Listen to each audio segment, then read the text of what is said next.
Benjamín Gagiola para Corte de Caja Historia Política. El presidente Obrador ha destapado a sus llamadas corcholatas. Y esto nos permite aquí, en Corte de Caja Historia Política, hacer un recuento sobre aquella novela política que habla precisamente de la sucesión presidencial en México. Sin duda, la más importante de todas por ser la primera, así considerada por literatos, pero también por su realismo y crudeza, es La sombra del caudillo de Martín Luis Guzmán.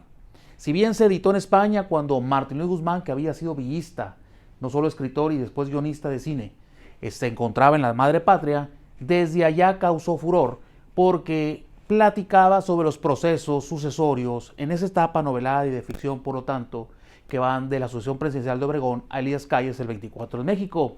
Y es que el caudillo es Álvaro Obregón.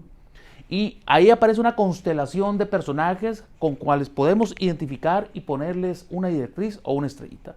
Aparece Elías Calles, aparecen los mandos militares, aparece Axcaná, una figura híbrida entre el mexicano ideal y el mexicano revolucionario.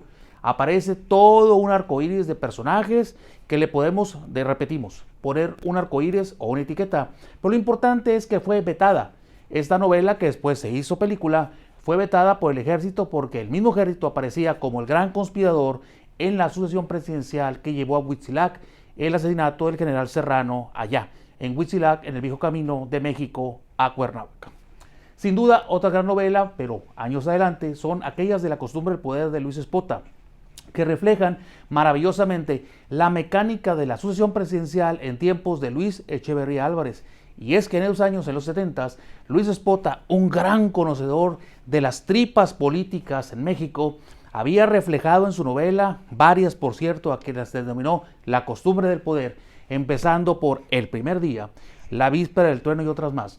Había retratado las mecánicas, las intrigas, los intereses, las deslealtades, las afinidades, pero sobre todo, la circunstancia que hizo su personaje central, Víctor Ávila Puig, un tecnócrata adelantándose a Luis Espota a la llegada de esta clase política en los 90s a México, y como comezanda el presidente saliente, una mezcla de Ruiz Cortines y Díaz Ordaz, en esta novela de Luis Espota, le había entregado el poder cuando se habían descarrilado los candidatos favoritos. También Carlos Fuente, en La silla del águila, tiene su propia novela. Una novela que retrata cómo el poder en un México ficticio de inicios del 21, en esos años, donde no hay comunicaciones, y a nivel epistolar o de carta se refleja cómo se va construyendo una candidatura hasta efectivamente mandar al paredón a los rivales y hacer al elegido el aposentado en la silla del águila. Cerrando, Héctor Aguilar Camín nos invita a reflexionar en La conspiración de la fortuna, cómo se construye la candidatura de un no elegido años antes, pero que busca heredarle, y en esto nos recuerda a Salinas de Gortari, la candidatura a esa silla, la silla presidencial. Una intriga en esta de Aguilar Camín donde se mezcla la delincuencia, los cacicazgos, la clase política, el presidente y sobre todo los intereses que mueven la mecánica sucesoria.